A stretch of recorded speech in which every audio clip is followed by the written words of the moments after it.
Тоді приходять до Ісуса єрусалимські книжники і фарисеї і кажуть: «Нащо учні твої нехтують настановами старших, бо не миють рук своїх, коли їдять хліб?»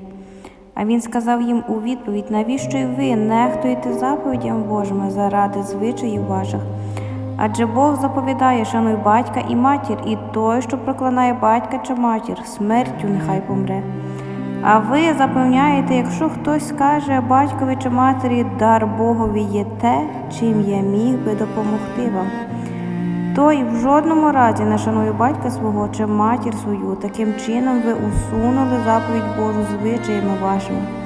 Лицеміри, добре пророкував про вас Ісая, кажучи: наближаються до мене ці люди устами своїми і шанують мене язиком, а серце їхнє задалеко від мене. Але марно шанують мене, коли навчають наук заповідей людських».